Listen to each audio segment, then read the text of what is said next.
जय हरी विठ्ठल माऊली. गजर कीर्तनाचा सोहळा आनंदाचा या भक्तिमय सोहळ्याच्या पहिल्या भागामध्ये मी सन्मिता धापटे शिंदे तुम्हा सर्वांचं मनोभावे स्वागत करते. श्री महाराज म्हणतात की मीपणा गेला म्हणजेच परमार्थ उभा राहिला. संत सोयराबाई म्हणतात की मी तू पण गेले वाया पाहता पंढरीच्या राया. तर संत तुकाराम महाराज म्हणतात की अहंकार गेला तुका म्हणे देव झाला, अहंकार आला तुका म्हणे वाया गेला. म्हणजेच जी व्यक्ती आपल्यामधला मीपणा, आपल्यामधला अहंकार हा त्याग करू शकते ती व्यक्ती साक्षात ईश्वराच्याही जवळ जाऊ शकते. माणूस एक वेळ सर्व गोष्टींचा त्याग करू शकतो, मात्र मीपणाचा त्याग करणं हे त्याला अतिशय कठीण जातं. एक जण असंच मी ईश्वराच्या प्राप्तीसाठी काय काय सोडलं असं सांगत असताना श्री निसर्गदत्त महाराज त्याच्यावर अतिशय संतापले. ते त्याला म्हटले की तू काय सोडलं हे बघण्यापेक्षा तू काय धरून ठेवलंस, काय सोडलं नाही आहेस याच्यावर विचार कर आणि ते सोडण्याचा प्रयत्न कर. याचाच अर्थ की भगवंताचं दर्शन हे बाहेरून घ्यायचंच नसतं, तो साक्षात आपल्या आतमध्येच दडलेला असतो. त्याचं सगुण आणि निर्गुण रूप आपल्याला केवळ शोधता यायला हवं. याच विचारांसह वळूया आपल्या आजच्या कथेकडे. कथा आहे प्रेमाविण नाही समाधान आणि कथा सादर करत आहेत हरिभक्तीपरायण कैलास महाराज खंडागळे. पुंडलिक वरदार विठ्ठल श्री ज्ञानदेव तुकाराम पंढरीनाथ भगवान की जय. मौली ज्ञानेश्वर महाराज की जय. जगद्गुरु तुकाराम महाराज की जय. सद्गुरु जोग महाराज की जय. महायोग पीठे तटे भीमरथ्यां वरं पुंडरीकाय दातुं मुनीन्द्रैः समागत्य तिष्ठन् तमानन्दकन्दम् परब्रह्मलिङ्गं भजे पाण्डुरङ्गम्.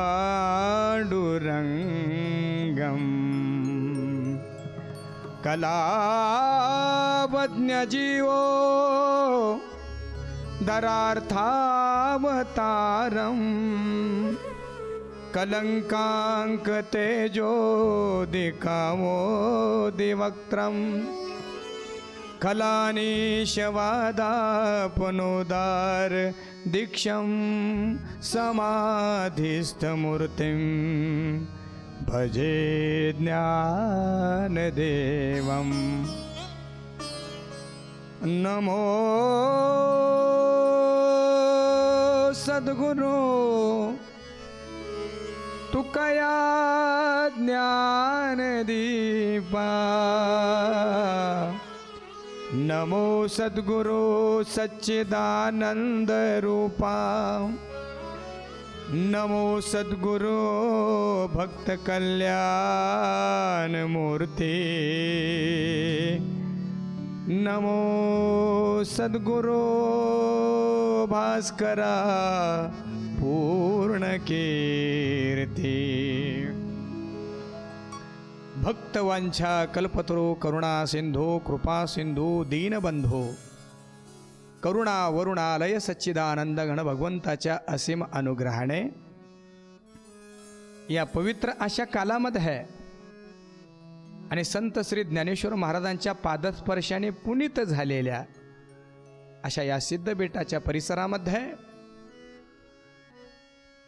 झी टॉकीज प्रस्तुत गजर कीर्तनाचा सोहळा आनंदाचा या कार्यक्रमाच्या माध्यमातून प्रेमाविन नाही समाधान या मंत्ररूप संत वचनाला आपण डोळ्यापुढे ठेवून आपल्या जीवनाला प्रेमाची रसमयता प्राप्त होण्यासाठी या संत वचनाला आपल्या डोळ्यापुढे ठेवून आपण या प्रेमतत्वाची काहीशी सात्विक तात्विक चर्चा करतोय. हा आपल्या जीवनातील परमभाग्याचा काळ आणि या काळामध्ये जाणारे प्रत्येक क्षण आनंदाचे आहे. आतापर्यंतच्या कथेमध्ये आपण पाहत झालो की भगवंत हृदयामध्ये यायचं असेल, ते प्रेम हृदयामध्ये यायचं असेल तर भगवंताला, प्रेमाला हृदयामध्ये येण्यासाठी हृदयाची जी तयारी लागते ती हृदयाची तयारी नाम करते. आणि म्हणून हृदयामध्ये प्रेम निर्माण होण्याच्या अगोदरही नाम आहे आणि प्रेम निर्माण झाल्यानंतर गायचं प्रेमाने नामच आहे. म्हणून ते प्रेम आपल्या हृदयामध्ये निर्माण होण्यासाठी, प्रगट होण्यासाठी काही क्षण त्या भगवंताचं स्मरण करूया. राम कृष्ण हरी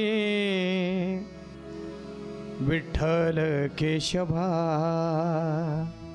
राम कृष्ण हरी विठ्ठल केशवा, राम कृष्ण हरी विठ्ठल केशवा, राम कृष्ण हरी विठ्ठल केशवा, राम कृष्ण हरी विठ्ठल केशवा, राम कृष्ण हरी विठ्ठल केशवा, राम कृष्ण हरी विठ्ठल केशवा, राम कृष्ण हरी विठ्ठल केशवा, कृष्ण हरी विठ्ठल केशवा, राम कृष्ण हरी विठ्ठल केशवा, राम कृष्ण हरी विठ्ठल केशवा, राम कृष्ण हरी विठ्ठल केशवा, कृष्ण हरी विठ्ठल केशवा, राम कृष्ण हरी विठ्ठल केशवा, राम कृष्ण हरी विठ्ठल केशवा, राम कृष्ण हरी विठ्ठल केशवा, राम कृष्ण हरी विठ्ठल केशवा, राम कृष्ण हरी विठ्ठल केशवा.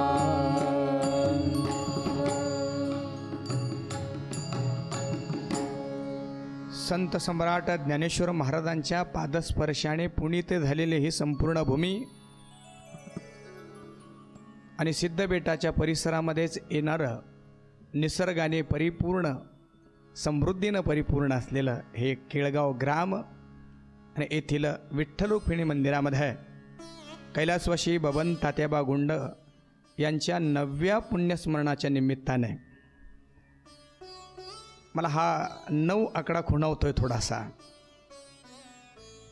आपल्याकडे प्रत्येक जो अंक आहे त्या अंकाला काही एक वेगळी किंमत आहे, त्याचे वेगळे अर्थ आहे.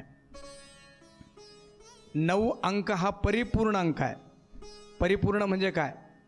त्याचा तुम्ही गुणाकार करत गेल्यानंतर 9 आकडा 9च राहतो. 9 1 9 9च, 9 2 18, 8 आणि 1 9, 9 त्रिक 27, 7 2 9, 9 चौक 36, 3 6 9, 9 5 45, 5 4 9, 9 सक 54, 5 4 9, 9 7 सक 63, 6 3 9, 9 8 72, 7 2 9, 9 9 81, 8 1 9 आणि 9 10 90. अपूर्णता राहतच नाही. हे 9 जे पुण्यस्मरण आहे, खऱ्या अर्थाने प्रेमाविन नाही समाधान या विषयाचं चिंतन करून हे 9 पुण्यस्मरण खऱ्या अर्थाने परिपूर्ण झालंय. परिपूर्ण आकडा आहे आणि जीवनाला परिपूर्णता प्राप्त करून देणारं भगवंताचं नाम, भगवंताचं प्रेम आहे. अशा या 9व्या पुण्यस्मरणाच्या निमित्ताने श्रीयुत राहुल शेठ बबनराव गुंड, श्रीयुत आशिष येळवंडे, श्रीयुत किरण शेठ मुंगसे, यांच्या आयोजनामध्ये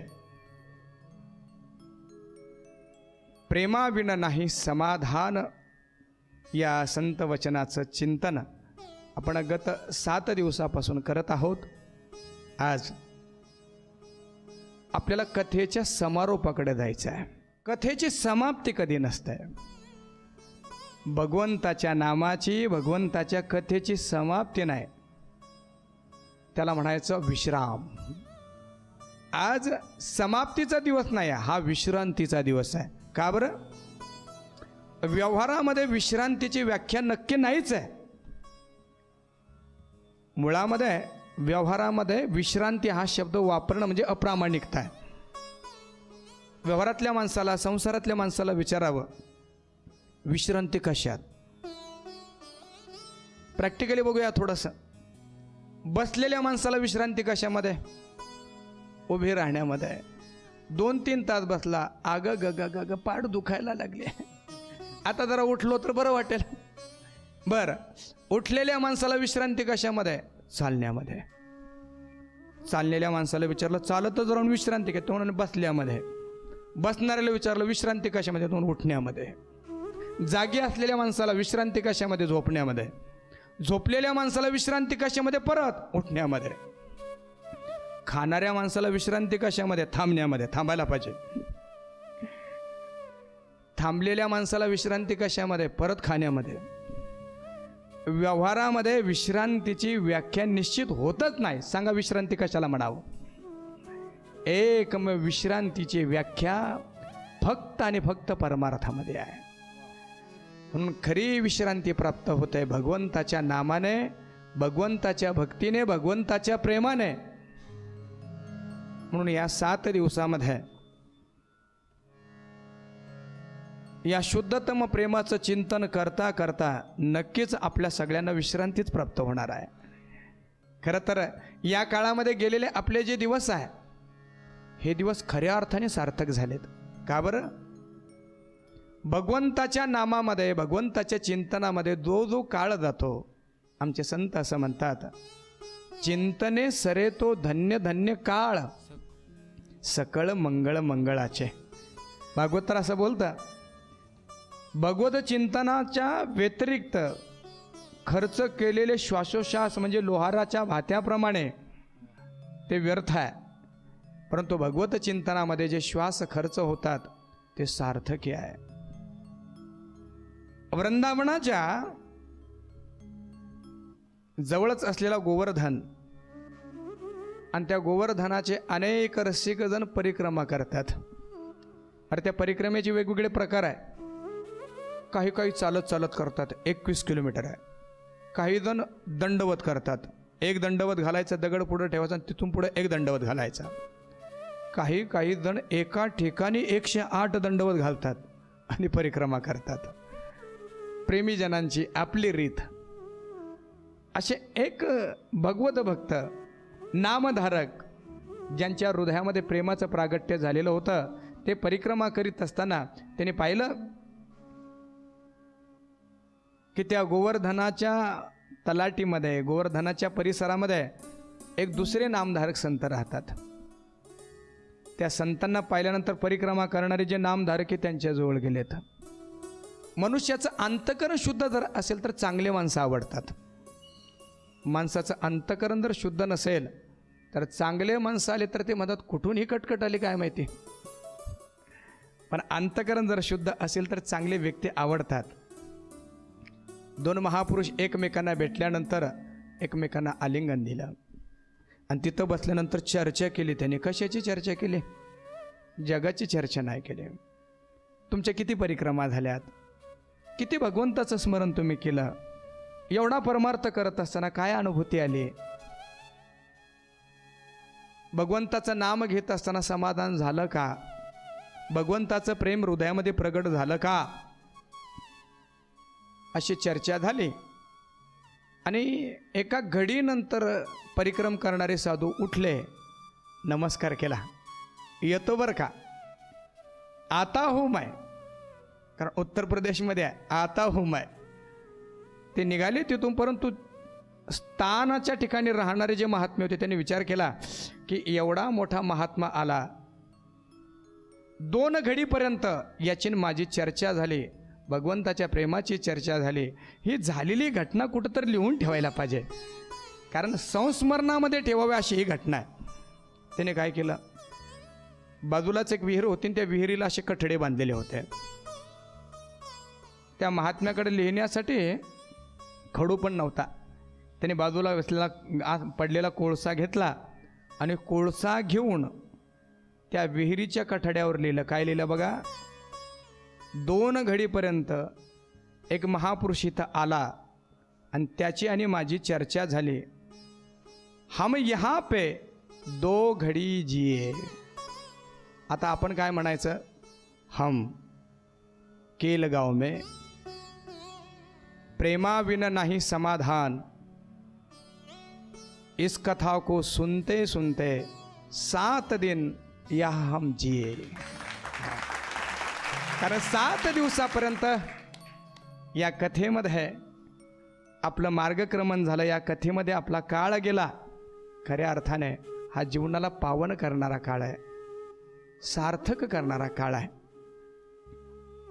आणि अतिशय सुंदर अशा प्रेमाविण नाही समाधान या नाथ महाराजांच्या मंत्ररूप अभंगाला डोळ्यापुढे घेऊन, अभंगाला म्हटल्यापेक्षा त्या एकाच चरणाला आणि चरणातील एकाच ओळीला समोर घेऊन आपण या प्रेमाची तात्विक सात्विक चर्चा केली आहे. आज आपल्याला समारोपाकडे जायचं आहे. हृदयामध्ये प्रेम प्रगट होण्यासाठी, प्रेमाची वाढ होण्यासाठी गरज कशाची कशाची. कालच्या कथेमध्ये आपण पाहिलं, नामाने हृदयामध्ये प्रेम प्रगट होतं, विरहाने हृदयामध्ये प्रेम प्रगट होतं. अजून 1-2 मुद्दे बघूया. आणि प्रेमाने रसमयता ज्यांना प्राप्त झाली आहे त्या रसमय प्रेमीजनांच्या जीवनाकडं पाहत पाहत आपण समारोप करूया. हृदयामध्ये प्रेम प्रगट होण्यासाठी अजून एक रीत, अजून एक साधन शास्त्र संत महानुभाव सांगतात. कुठलीही परिस्थिती जरी असेल तर त्या परिस्थितीमध्ये जो आनंदी राहतो त्याच्या हृदयामध्ये प्रेम प्रगट होतं. बऱ्याच वेळेस असं होतं, एकदा तक्रारी करायची सवय लागली की माणसं सुखामध्ये सुद्धा दुःख शोधतात. आजूबाजूला असं पाहायला भेटतं की सगळं काही आहे, कशाची म्हणून कमी नाही, पण तोंडाकडं जर पाहिलं तर फोडीली गोरी तैसा दिसे तोंडावरी. काय झालंय तुम्हाला, काय बुडलंय, कायम शिकायते. काय शिकायते, फॅन चालतोय पण जरा कमी चालतोय, जरा फिरायला पाहिजे, जरा गाडी आहे पण जरा स्पीडच कमी आहे, बायको आहे पण जरा जास्तच रागवते, मित्र आहे पण काय मलाच खर्च करावा लागतो. तक्रारी. एकदा तक्रार करायची सवय लागली माणसाला की मग दुःखामध्ये तक्रार नाही, चांगल्या गोष्टीमध्ये तक्रार होते. नवरा बायकोच्या संबंधामध्ये जास्त पाहायला भेटतं, कारण हक्काचं गिऱ्हाईक आहे ते घरी. नवरा काम करून एक दिवस घरी आला, बायकोनं सुंदर जेवण तयार केलं, जेवण्यासाठी ताट पुढं घेतलं आणि थोडासा रागीटच स्वभावाचा होता. घरामध्ये तो आला म्हणजे घराला कर्फ्यू लागायचे जवळपास. बरेचशी माणसं असे की ते घरात असले की घरालाच कर्फ्यू लागतो, ते गेले की मग घरातली माणसं आनंदित होतात, वा गेले, हिटलर गेलेत. पण आपण घरी राहत असताना सगळ्यांना आनंद वाटायला पाहिजे ना, आपली वाट कोणीतरी पाहायला पाहिजे. एक छान वाक्य आहे बरं का, वाट पाहण्यासारखं दुःख नाही आणि कोणीतरी आपली वाट बघत आहे याच्यापेक्षा सुखद भूमिका नाही, याच्यापेक्षा सुखद भावना नाही. कोणीतरी वाट बघताय ना माझं, कोणीतरी वाट बघताय ना माझं. माझी वाट बघणारे जर कोणी नसेल तर जाण्याचा फायदा तरी काय. म्हणून वाट बघण्या एवढं दुःख नाही आणि कोणीतरी माझी वाट बघताय यापेक्षा सुखद भावना नाही. बायको वाटत पाहत होते, आला घरी, हिटलर साहेब घरी आले तर जेवायला बसला आणि तोंडामध्ये पहिलाच घास घातला. घास घातल्याबरोबर थुकून द्या, अक्कल नाही का तुला? ते म्हटले अक्कल नाहीच आहे मला, आणि लग्न झाल्यावर विशेषत्वाने कळाला मला अक्कल नाही म्हणून, की तुमच्या सोबत इतक्या दिवसाचा संसार मी करते, लाज वाटत नाही. दिवसभर मी बाहेर कामाला जातो, घरी एवढंच काम असतं ना, दुसरं काय काम असतं? जेवण पण नीट येत नाही का? काय झालंय बघ, हे जेवण कसं झालंय, याला मीठ जास्त झालं, याला तिखट जास्त झालंय, करता येत नाही का नीट? ताट फेकून दिला. दुसऱ्या दिवशी बायकोने विचार केला की आज असे चूक होऊ द्यायची नाही. सुंदर असे पदार्थ बनवलेत, खूप सुंदर. श्री बालाजीचा बेत आमचे गुरुजी सांगत असतात. श्री म्हणजे श्रीखंड, बा म्हणजे बालुशाही, जी म्हणजे जिलेबी, काय काय सगळे पदार्थ ॲड करा तुम्हाला जे जे आवडत असेल ते. असा सुंदर बेत केला. हिटलर साहेब घरी आले, जेवायला बसलेत, आणि पहिला घास तोंडामध्ये घातल्यानंतर म्हणजे अक्कल नाही का? म्हटलं आज काय चुकलं? आज जेवण चांगलं झालं नाही का? आज जेवण खूप सुंदर झालं, पण काल असं का केलं नव्हतं? एकदा दुःख, एकदा तक्रारी करण्याची सवय लागली की माणसं कशाचीही तक्रार करतात, कशाचीही. नाही, महापुरुषाचं वाक्य आहे, शिकायती चित्त कभी अध्यात्म में प्रवेश नहीं कर सकता. ज्याच्या हृदयामध्ये कायमच तक्रारी आहे ना, अशा माणसं अध्यात्मामध्ये प्रवेश करू शकत नाही. प्रेम कुणाच्या हृदयामध्ये प्रगट होतं? जो कायम आनंदी आहे. म्हणून बघा ना, जेव्हा खरोखर मनुष्य आनंदी असेल ना, व्यवहारामध्ये सुद्धा बघा, तो सगळ्याशी प्रेमाने बोलतो. मनुष्य आनंदी जर असेल तर रस्त्याने चालताना सुद्धा तो असा साधा चालत नाही, उड्या मारतच चालतो.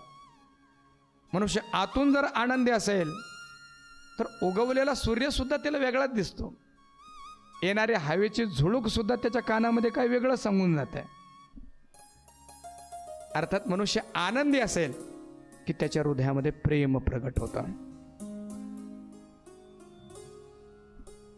आहे त्या परिस्थितीमध्ये आहे.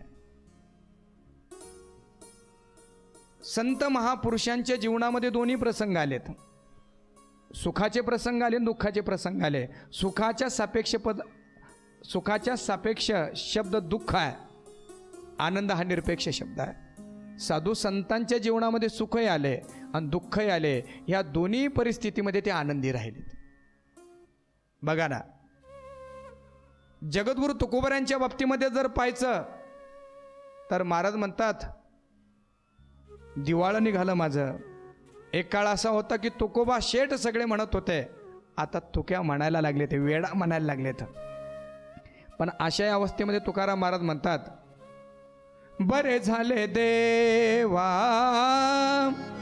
निघाले दिवाळे, बरे झाले देवा निघाले दिवाळे, बरे झाले देवा निघाले दिवाळे, बरे झाले देवा निघाले दिवाळे, बरे या दुष्काळे, बरे या दुष्काळे, पिडा केली अनुतापे तुझे, राहिले चिंतन अनुतापे तुझे, राहिली चिंतन आनंदाचे तुझे, राहिली चिंतन.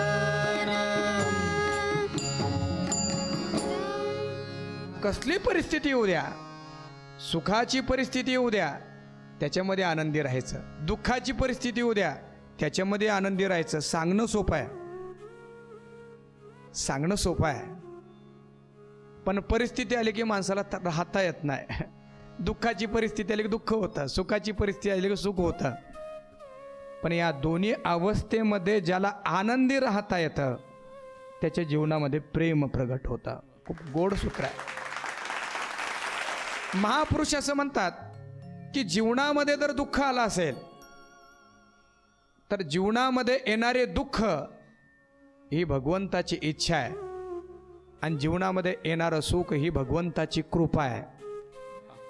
जर जर जीवनामध्ये वेगवेगळे दुःख येत असेल तर यातून भगवंताला माझ्याकडून काहीतरी चांगलं करून घ्यायचं असेल आणि सुख जर एकानंतर एक येत असेल तर ही भगवंताची विशेष कृपा आहे. पण दोन्ही अवस्थेमध्ये मला आनंदी राहता यायला पाहिजे. एक साधू जहाजाने प्रवास करण्यासाठी निघालेला होता. चालता चालता सोसाट्याचा वारा सुटला. समुद्रातल्या लाटा जहाजामध्ये यायला लागले. बरेच माणसं जहाजामध्ये होते. प्रत्येकजण घाबरायला लागले, आता आपण मरतो की काय.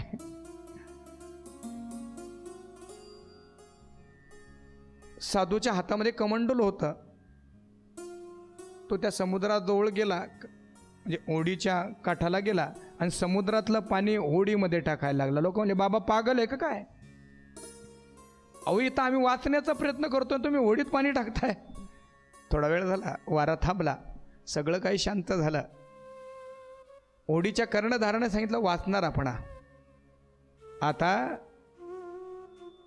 साधू बाबा होडीमध्ये असलेलं पाणी कमंडलून बाहेर काढायला लागलेत. लोक म्हटले, आता कशाला बाहेर काढतात? जेव्हा डुबायचं होतं तेव्हा पाणी घालीत होते ना, आता वाचणारे तर आता पाणी काढताय. साधू म्हटला, काही क्षणापूर्वी देवाला आपल्याला मारण्याची इच्छा होते, त्याच्या इच्छेमध्ये मी माझी इच्छा सहभागी करीत होतो. आणि आता भगवंताची इच्छा आपण सगळ्यांनी वाचावं, त्याच्या इच्छेमध्ये मी माझी इच्छा समर्पित करतोय. आहे त्या परिस्थितीमध्ये आनंदी राहता आलं. आहे त्या परिस्थितीमध्ये मनुष्याला सम राहता आलं की समजावं आपल्या जीवनामध्ये आता प्रेम निर्माण होणार आहे. प्रेम निर्माण होण्याचे अजून एक सूत्र पुढे घेऊया आपण. भगवंताचं दर्शन हे हृदयामध्ये प्रेम निर्माण करतं. बघा ना, वारीच्या निमित्ताने आपण पंढरपूरला जातो किंवा मध्येही पंढरपूरला जातो. त्यातल्या त्यात वारीमध्ये 2-3 दिवस रांगेमध्ये उभं राहून भगवंताचं दर्शन मिळालं की ते दर्शन मिळाल्यानंतर आपोआप डोळ्यातून अश्रू येतात. भगवंताच्या दर्शनाने प्रेम प्रगट होतं. अहो, दर्शनाने भगवंताच्याच का, आपली मुलगी पहिल्याच वेळी संसारी गेली, सासरला गेली आणि ती मुलगी परत आली की तिला पाहिल्यानंतर आपोआप डोळ्यातून अश्रू येतात. माझी परी घरी खेळायची, अंगणामध्ये कायम असायची आणि आईपेक्षाही बापाला जास्त जाणवतं बरं का ते.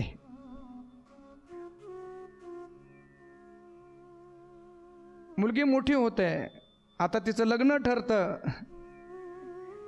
आणि ज्या दिवशी लग्न ठरलं त्या दिवसापासूनच बापाच्या हृदयामध्ये धस होता, आता जाईल बरं काय. कारण घरी आल्यानंतर वडिलांना तीच विचारायची, पप्पा तुम्हाला बरं आहे ना, तुमचं डोकं दुखत आहे का, जरा दाबून देऊ का, तुमचं जेवण तरी व्यवस्थित झालं ना. आणि मग ती घरातली परी जेव्हा दुसऱ्या घरी जाणार असते, सासरी जाणार असते, लग्नाचा दिवस जवळ येतो, तसं तसं वडिलाची वेदना वाढत जाते. मंगलाष्टकं होतात, डोक्यावर अक्षता पडतात, सगळे कार्यक्रम होतात, सप्तपदी होते आणि तेव्हा बापाला असं वाटतं की या मुलीची माझी भेट होऊच नाही. आता पहाडासारखा मी जगलो आहे, माझ्या डोळ्यातून अश्रू येतील की काय भीती वाटते मला. बाप कुठंतरी त्या आजूबाजूला उभा असतो, मुद्दाम उभा असतो की मुलीची नजरानजर होऊ नये. आणि ती मुलगी त्या गर्दीमध्ये बापाला शोधून काढते आणि एवढंच म्हणते, दादा, आधुनिक भाषेमध्ये पप्पा येते बरं का मी. एवढे शब्द कानावर पडतात आणि पर्वतासारखा तो, डोंगरासारखा तो बाप ढसा ढसा रडायला लागतो.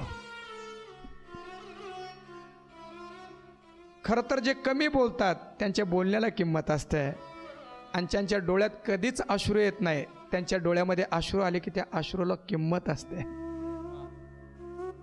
मला खरं तर असं आहे, एखाद्या माणसाला जर मुलगी नसेल तर त्या बापाच्या हृदयामध्ये किती प्रेम आहे ते प्रगटच होणार नाही. म्हणून बापाच्या हृदयातील प्रेम प्रगट करणारा मुख्य घटक, मुख्य हेतू मुलगी आहे. मुलगी जर नसते तर त्या बापाच्या हृदयामध्ये किती प्रेम आहे सांगतं चाललं नसतं, आणि लपून ठेवलेलं असतं. ते साहित्य खूप छान बोलतो. इथं आपल्यावर प्रेम करणारे वेगवेगळे जण आहेत. डोळे झाकून प्रेम करणारी प्रियसी असते, म्हणून तर काही जाणून घेत नाही. आमच्याकडे एक सांगतात की डोळे झाकून प्रेम केलं जातं. त्याच्यामुळं जर ॲरेंज मॅरेज असेल तर मग जमीन पण पाहिजे, नोकरी पण पाहिजे, पण जर पळून जायचं असेल तर मग कसा पण चालतो. प्रेयसी डोळे झाकून प्रेम करते, डोळे वटारून बायको प्रेम करते. किती जरी डोळे हा घ्या खाऊन, डोळे वटारून प्रेम करते. शरीरामध्ये जोपर्यंत प्राण आहे तोपर्यंत प्रेम करणारी आई असते. बापाच्या बाबतीमध्ये काय बोलावं, एका सूत्रामध्ये जोडूया. डोळे झाकून जी प्रेम करते ती प्रियसी, डोळे वटारून जे प्रेम करते ती पत्नी. हृदयामध्ये शरीरामध्ये जोपर्यंत प्राण आहे, प्राण असेपर्यंत प्रेम करणारी आई, आणि आपल्या मुलांविषयी मुलीविषयी आतोनात प्रेम असूनही न दाखवता प्रेम करणारा जो असतो त्याचं नाव बाप. हे कशासाठी? अशी मुलगी माहेरला आली की त्या मुलीचंही सगुण रूप पाहिलं, आलेल्या मुलीला पाहून हृदयामध्ये प्रेम उचंबळून येतं. महाराज, देवभक्ताच्या भेटीसाठी आणि देवभक्ताचं प्रेम सांगण्यासाठी जगद्गुरु तुकोबारायांनी मुलीच्या आणि बापाचा दृष्टांत द्यावा, यापेक्षा या नात्याचा मोठा गौरव काय असेल. प्रसिद्ध अभंग आहे. कन्या सासुऱ्यासी जाए जाए, कन्या सासुऱ्यासी जाए, मागे पलटोनी पाहे, मागे पलटोनी पाहे पाहे, तैसे झाले माझ्या जीवा जीवा, तैसे झाले माझ्या जीवा, तैसे झाले माझ्या जीवा.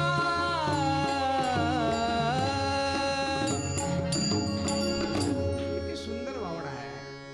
कन्या सासुऱ्याशी जाय, मागे परतून पाहे, तैसे झाले माझ्या जीवा, कधी भेटसी केशवा. चुकली या माये,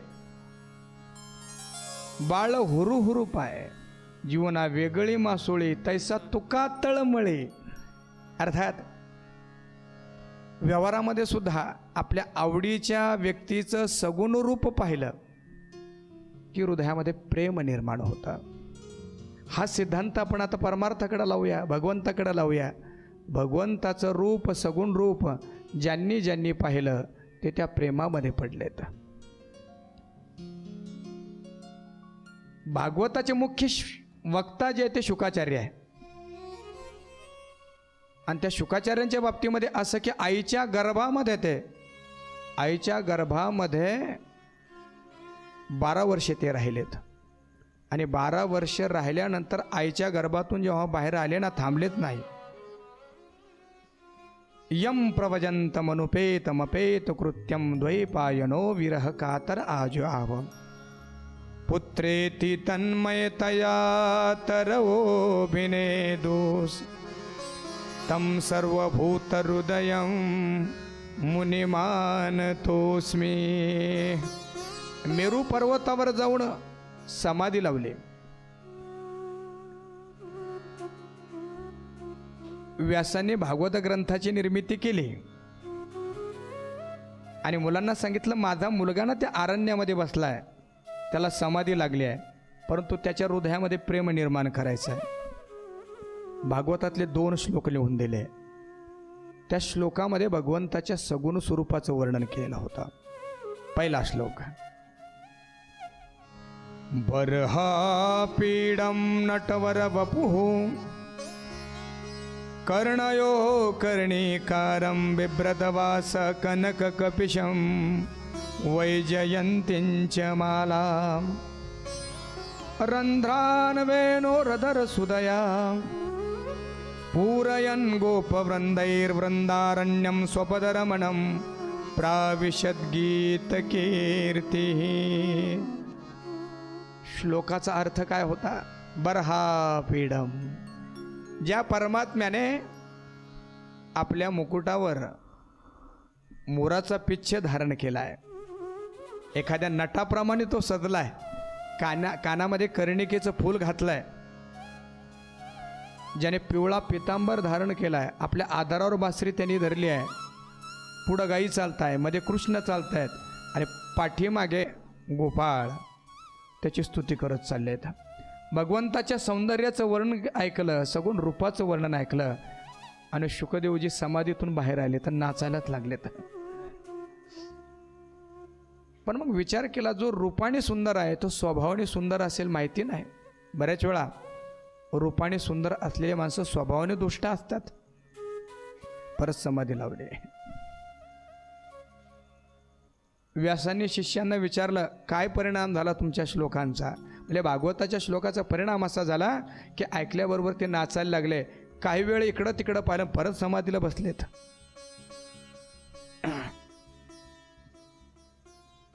व्यास म्हणाले, हा दुसरा श्लोक घेऊन जा. दुसरा श्लोक मुलांनी परत घेतला. अरण्यामध्ये समिधा आणण्यासाठी गेलेत आणि दुसरा श्लोक त्यांनी गायला. अहो बकीयम स्तनकालकूटं जिघांसया पाय यदप्य साध्वी लेभे गतिं धातृ चितां ततोन्यं कं वा दयालुं शरणं व्रजेम. अरे किती आश्चर्याची गोष्ट आहे. अहो बकीयम स्तनकालकूटम, बकासुराची बहीण बकी म्हणजे पुतना, त्याला मारण्यासाठी आले होते, आपल्या स्तनाला विष लावून आले होते. पण जिनं विष पाजलं तिला सुद्धा आपल्या आईची गती दिली आहे. यशोदेनं एवढ्या प्रेमाने दूध पाजलं, तिला कुठली गती दिली असेल? याच्यापेक्षा दयाळू दुसरा कोणी नाही. भगवंताच्या गुणात्मक सौंदर्याचं वर्णन ऐकलं आणि शुकदेवजी आले पळत आणि सांगितलं, त्या भगवंताचं दर्शन होण्यासाठी मला काय करावं लागेल? व्यासाने सांगितलं, भागवताचं चिंतन करावं लागेल. भगवंताचं सगुण स्वरूपच असं आहे की ज्याने ज्याने ते पाहिलं त्याच्या हृदयामध्ये भक्ती प्रेमाची लाट आली. भगवंताचं सगुण स्वरूप इतकं सुंदर आहे, म्हणजे श्रीकृष्ण भगवंत यांचे भक्त फक्त हिंदू धर्मीय नाही आहे. आपण जर संपूर्ण विश्वामध्ये पाहिले तर सगळ्याच धर्माचे, सर्वच धर्माचे लोक श्रीकृष्ण भगवंताचे शिष्य आहेत. किंबहुना रसखान नावाचे मोठे संत झालेत, किती किती सुंदर पद त्यांनी लिहिलेत भगवंताविषयी. वृंदावन पासून जवळच असलेल्या आग्र्यामध्ये बडी बेगम राहत होती. हजच्या यात्रेसाठी ती निघाली. पालखी वाहणारे ते सेवक, आणि मग जात असताना मध्ये वृंदावन लागलं. वृंदावनामध्ये आल्यानंतर सगळीकडं एकच भजन चालू होतं, जय जय राधा रमण हरी बोल, जय जय राधा रमण हरी बोल, राधे राधे राधे राधे राधे राधे राधे राधे राधे राधे कृष्ण मिला दे. सगळीकडं हेच भजन. बेगम ने विचारला सेवकांना, अरे यहाँ पे क्या चल रहा है? इतने लोग भजन कैसे गा रहे हैं? यहाँ पे छोटा भगवान रहता है, बड़ा भगवान देखने को जाना है. बेगम जी म्हटले ठीक है, बड़ा भगवान बाद में देखेंगे, छोटा पहिले देख लेते हैं. मग वृंदावनामध्ये श्रीकृष्ण भगवंताला बाकी बिहारी म्हणतात. त्या बाकी बिहाऱ्याच्या मंदिराच्या बाहेर ते आलेत.